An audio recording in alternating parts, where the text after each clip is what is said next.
and pay the taxes. So Saint Joseph and Virgin Mary used to live in Nazareth in the north, but they were originally from Bethlehem in the south. So when they came here, they've got no property. But they came to the inn. In the place of this church, it was an inn. The inn was full, so the only option they got was to go to the stable. Stables 2,000 years ago were not those nice wooden buildings next to the houses like what you would imagine back then. Just a second.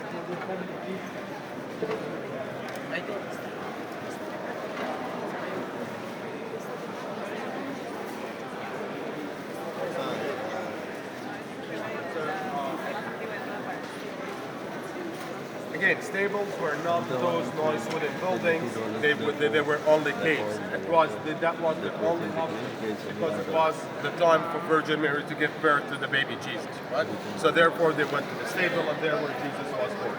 The stable is beneath us. The cave of the Nativity is just beneath us here. But unfortunately the queue is too long, so definitely we can't make it. Now Jesus was born there, but later on, for 300 years, Christians and Christianity were very badly persecuted by the Romans. Nobody was allowed to practice Christianity or even convert to Christianity until the 4th century, till Saint Helena or Queen Helena, the mother of the Emperor Constantine, had converted to Christianity. Because of her converting, the persecution of the Christians have stopped, and step by step, Christianity became the official faith of the Roman Empire. It became the Byzantine. That was around the year 305. 326 AD, Saint Helena arrived in the country, looked for the holy Christian sites, and built few churches. One of them was this one. But we can see almost nothing of that church because it was destroyed by the Samaritans.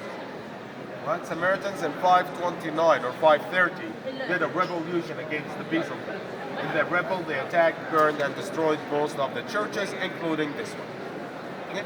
So then it was repelled 10 years later by Justinian, the Emperor Justinian, defeated the Samaritans and repelled the whole churches again. So this with the other ones were rebelled and renovated together around the year 540. But this is still considered to be the oldest. That because it was the only one saved from the Persians. 614, the Persians invaded the country, demolished all the holy sites in the country, but not this one, because of the decorations. The facade of the church outside was decorated with a mosaic that portrayed the wise men, the joyous when they knelt down in front of Jesus Christ with their traditional clothes. The wise men came from the east, from Persia. That's why they were easily recognized by the Persians, who thought that the place belongs to them and didn't destroy it.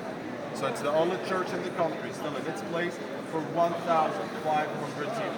Have never been destroyed, and worshipping have never stopped here. Nowadays it's active by 3 denominations where we are now. Since we entered till here, all of it is the Greek Orthodox part. That small chapel there is the Armenian Orthodox, and next door is the Roman Catholic Church.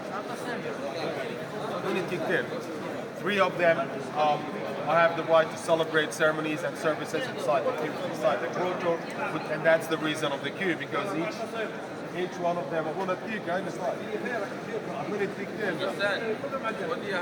just